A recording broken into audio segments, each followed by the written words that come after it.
We're back now at 8:08, the birds and the bees, the sex talk. Call it whatever you want, but it's a conversation that parents tend to dread and children never forget. So who better to sort out the do's and don'ts than NBC's Janet Shamlian, the mother of 5 kids. Where do babies come from? Some believe the stork delivers that bundle. But when the real deal is known, it can leave a young person dazed and confused. My older friends told me when I was about 7, destroyed me. I was baffled by the whole idea. When I first found out about it, I didn't believe it. It sounded a little scary and a little gross. It's something every parent with a child who's outgrowing the playground has thought about, maybe stressed over, perhaps even procrastinated on. How to talk to your child about the birds and the bees. Well, I think a stork, he drops it down, and then a hole goes in your body, and there's blood everywhere, and you have to dig, and you find a little baby. That's exactly right.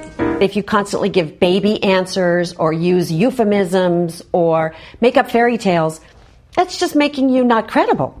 The whole truth and nothing but the truth.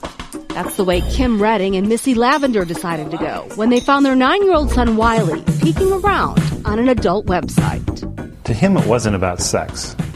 He got into something he hadn't seen before. He was curious. It's very normal for a kid to have the curiosity. Absolutely.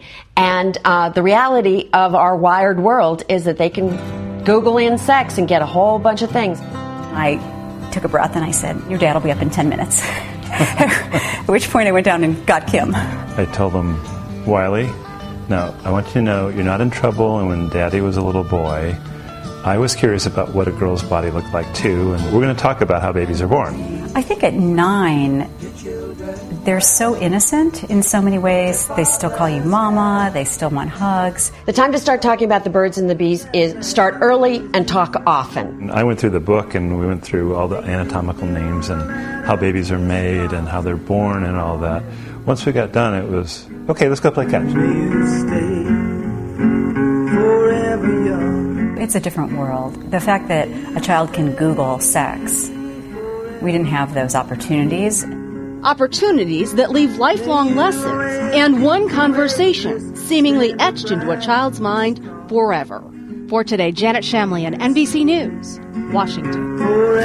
Psychiatrist Gail Saltz is a Today contributor and author of the book Amazing You. Dr. Jennifer Trachtenberg is author of Good Kids, Bad Habits, The Real Age Guide to Raising Healthy Children. And we should warn you, we are planning to have a frank discussion and use some terms that perhaps might catch you off guard. Anyway, ladies, nice to have you here. What about this preemptive strike idea with kids being able to Google the term sex and see all this for themselves? Do you get there before they come to you? You absolutely should. In my opinion, you should. Why? You want to be the source. You want them to feel they can come to you later when the questions get even tougher and you're injecting your morals and values. You want them to come to you. And, frankly, the media's created, you need a preemptive strike because they're going to get incorrect, scary, and strange information unless you've given them the hard facts. What age are we talking about here, Doc? I mean, are we talking 7, 8 years old? Are we talking 10, 11? We're actually talking younger. Really, when you're talking about sex, you want to start early, preschool. Make sure your kids know the right anatomical terms and names for their body parts.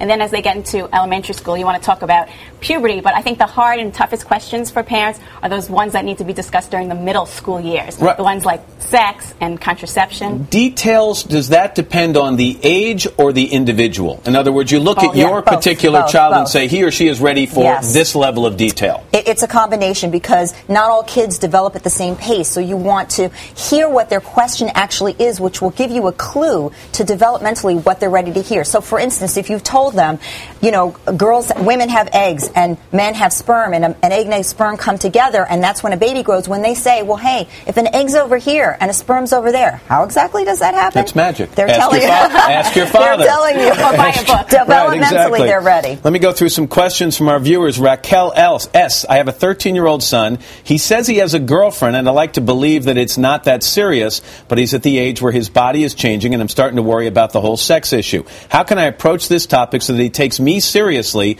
but at the same time I don't scare him off or he doesn't start to feel like he can't come to me anymore? Right. Well, first of all, all 13-year-old boys are embarrassed by anything their parents say, especially their moms, right?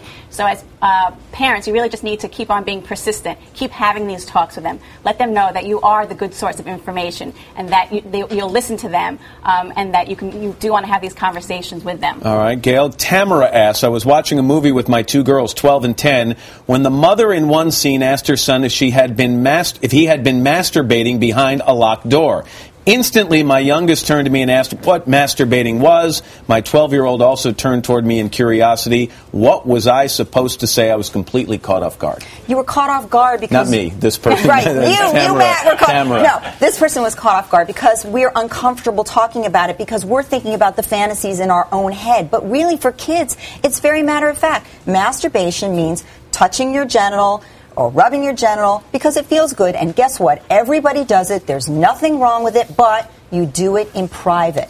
So this is, straight up. If you're straight up with your kid, they're not going to be all razzed up about it. And if you look comfortable, they're going to be comfortable. All right, let's call it quits right there. But thank you. Maybe we'll do some more of this on our website. Gail, thank you. And Doctor, thank you as well. Doctor and Doctor, thank you.